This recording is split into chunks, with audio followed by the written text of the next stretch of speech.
How did you guess? Easy. Got a groove to swing. First of all, squad-wise, obviously the injury to Aruna Kane. How big a blow Yes. was that? Well, it is a big blow because I felt that when he came on against Hull, we had Aruna back after a difficult start in pre-season where he had a couple of niggles and he was ready to help the team. Then obviously he had a nasty challenge and then that ended up with a worry in his knee. We thought he was going to settle down over 2-3 days. Now finally we found out that he needs surgery and is going to be out for a lengthy spell. But again, we need to get ready to make him to recover as quick as we can and start thinking when he'll come back rather than going on about the injury. Darren Gibson is in similar situation. He's reacted really well with the surgery and is already 2 weeks in the process and probably ahead of what we expected in the way that the knee reacted. So those two players are going to be hand by hand to see a lengthy recovery together and make sure that they're back as quick as we can. How concerning is it to have then just two fit mainstream strikers? Two in Jelavic and Lukaku. Well, we've got many more. Kevin Mirallas played more than a season at Olympiacos up front. We've got Stephen Naismith that keeps playing at international level up front. We've got many options in that department.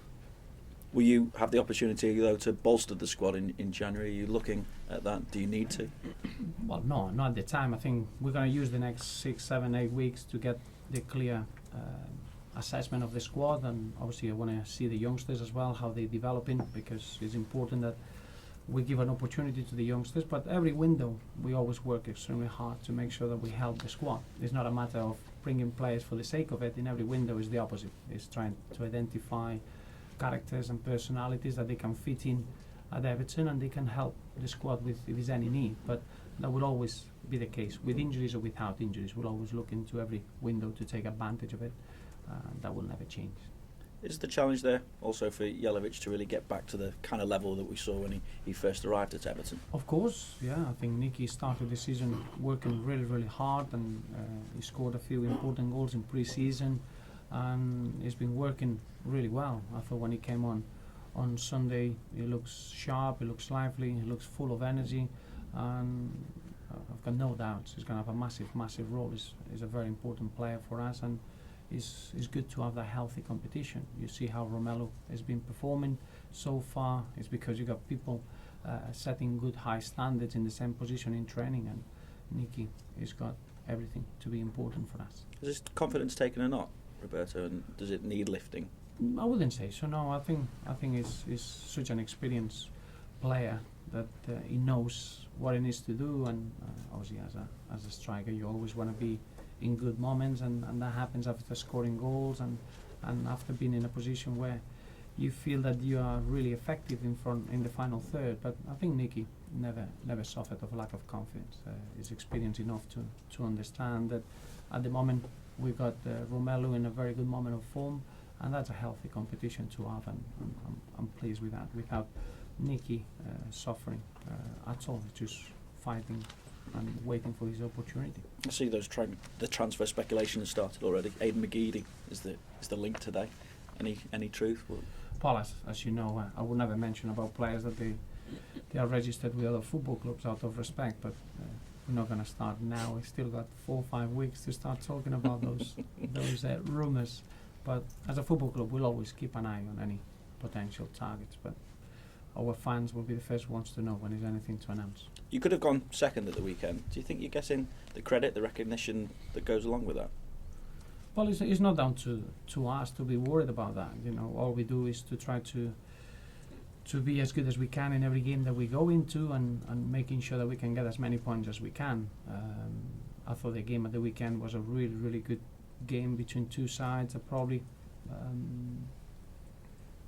we expected probably Spurs to have a bigger say in the game, and for us it was very pleasing the way that we performed in the second half, and we take our own assessments from there, and we don't play football to get recognition from the outside. We just want to get the support of our fans. We want our fans to be proud of the team, and we want to carry on having as many points as we can towards our tally, and I'm sure that if we can achieve things at the end of the season, then you'll get the recognition that the team deserves. Spurs are obviously talked about as outsiders for the title. Do you see yourselves as forcing into that kind of bracket, or are you just a bit off that at the moment? Well, I think when you start the season, you know that there are 6 clubs, so they work in a different financial environment that the rest of the league. That's the challenge that we have. I always felt that as a football club, we need to find a way to break into that top 4, and that will always be the aim. How long it's going to take us, we don't know. It could be a long process, but you need to find ways in football to overcome the lack of funds or the funds that the other clubs have. But that's where we are. With the squad that we have, anything is possible. Do you think this season is perhaps the most difficult to force your way into the top 4, the most difficult that it's been, especially given as well as we see the performances that the 4 clubs have put in the Champions League this week? Well, I think it's great to see that. I think when you see the English teams participate in the Champions League, you get a great measurement of where we are in terms of the European game, and it was great to see the results that you had in this week in the Champions League, because reinforces that this open start of the season is down to the good quality of all the teams and how close the league is, rather than teams at the top losing the level. And I think that's very, very significant. I do feel that the league this season is really, really competitive. I see a real special way of approaching games. Any team wants to go out and win the game, and that creates really good football games, well, big surprises as well, and I think that has increased the level of every team, which has been a real exciting start of the season for everyone. Going into a game like this, then you have to kind of reinforce that message as well. Oh well, we'll never take any game lightly.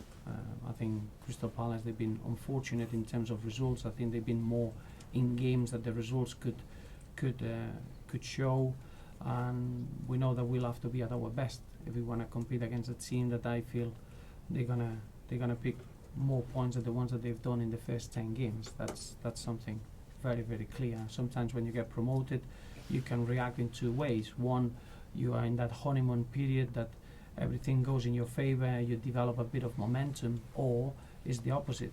Things are not going your way, and is that little bit of confidence and belief that you had in your successful season to get promoted is not there, and probably Crystal Palace had that start, but the quality and the way they've been organised and the way they've been performing, especially in the last 2 games, deserve a lot more than the points that they had. I was going to ask you about Andre Villas-Boas' comments about Lukaku and that collision with Lloris. He seems to blame Lukaku for the collision. What do you make of that? Well, the good thing is that you can watch the replay and you can see the video evidence. Romelu, all he's doing is carrying on his run. It cannot disappear. It's unfortunate. I don't think Andre Villas-Boas mentioned that it was any intent or it was any wrongdoing from Romelu. I think he only mentioned that maybe he expected a bit of an apology. Obviously, we're waiting for Roberto Soldado to apologise to Phil Jagielka and use the same phone call, so we don't have to spend in 2 phone calls. With that in mind, are you surprised that there's been no action taken against Soldado retrospectively? Well, that's not for me to comment. I don't think that would give us anything to Everton. If that would take the point away, that's something that you can comment on. That's something that I heard that maybe that's something that is going to come into the game, and that's down to the authority to decide if that's something that they want to implement into the Premier League. I'm more about the referee making the decisions in the game, and whatever happens in the game is what it matters. And I'm not too keen about retrospective punishment unless it's something that it goes against the values of the competition. Do you know whether the officials saw anything in the incident? Did they actually pick up on what had gone on? Did they say anything to you? No, I don't think they saw it, obviously, because otherwise they would have just acted accordingly. It happens in football games nowadays. You got cameras and you got the replays and you got the action replayed 10 times to you, and you can see everything is happening on the football pitch. For a referee, it's very, very difficult. Should it have been a red then? Well, you saw it, Vinny. Not for me to comment though, is it? It's for you.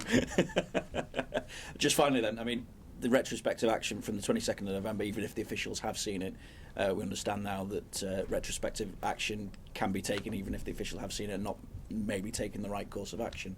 Is that something that you go along with then? Or? Well, I think there are certain aspects in the game that probably the difference between the Barclays Premier League and other leagues around the world is to have certain values and certain aspects of the game that they are not the same in other leagues. And I think to keep those values is important.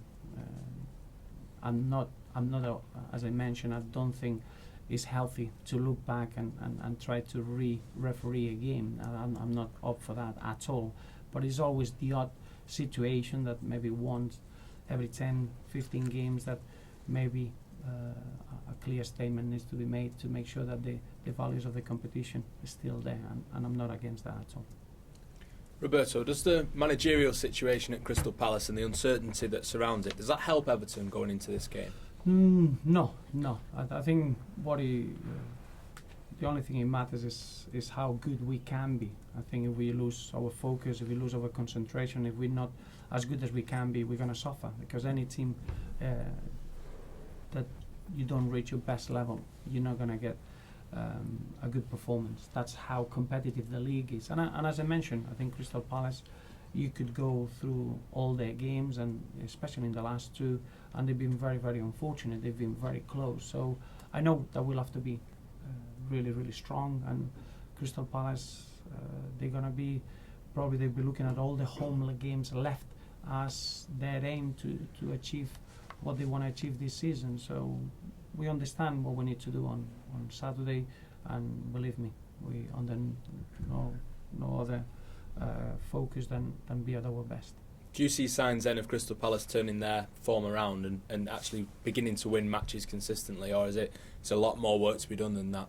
No, I feel that they are very close. As I mentioned before, when you are a newly promoted side, sometimes you are in a position where very easily things could go your way, and that comes from that momentum and that bravery and that naivety that just arrive in a new league, and then it can go against you in the same manner, that not knowing what's expected in that league. And I do feel that Crystal Palace, they've been very unfortunate, probably in 2-3 key moments in a couple of games, and then that had a snowball effect in negative results. They are much better than the points reflect in the table, and when you watch the games, you understand that they've been very unfortunate so far. So at any time they could click into place, and the last thing we want is that to happen on Saturday. Thank you. Can I just ask, do you think people view Everton differently this season, just in terms of the start you've had and the way you're playing? Well, I don't know. That's the truth. I don't know what's the perception in the outside. I think what's been great is the reaction we have from our own fans. I think they've been really positive, really supportive, really patient when they had to be, and that's something that we felt as a team, that we got that support, that we got that understanding. And at the end of the last 10 games that we played so far, there is a real enjoyment at the end of it. So what we don't want is to drop that. We want to continue that. We're going to even use that in our advantage. And I said it before, I don't think we fulfill our potential yet as a squad, and that's really, really exciting for us.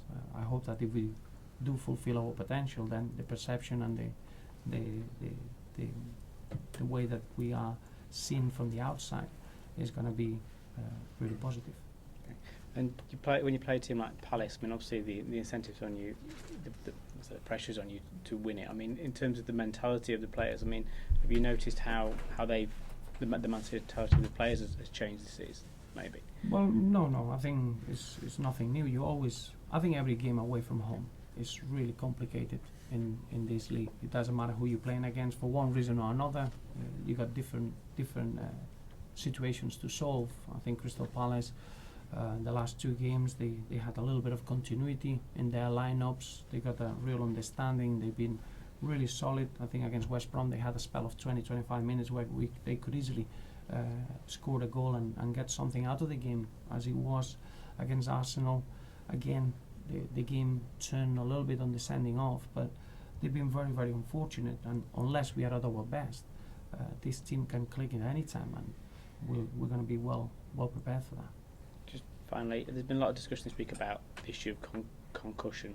Mhm. So you had it earlier in the season with Romelu. I mean, what's your viewpoint on? Well, what my should view happen? is that I don't think it should be a manager's decision if you're taking a player off or not. I think if it's a strong view from the medical side and the medical authorities that the player, when he gets concussed, he should come off. I think we should look into it and make it a rule. It should be part of the game and it should be a law.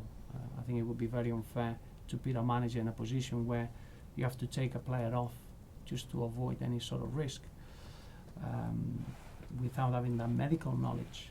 I think if it comes as a rule and understanding for everyone that if that happens, the player should come off, that shouldn't count as a substitute, and that would be a lot easier. I think if you put in a position where a player has to come off when the 3 substitutions they've been made, is a real shame. It's going to affect the competition, and you wouldn't like to see a team down to 10 men.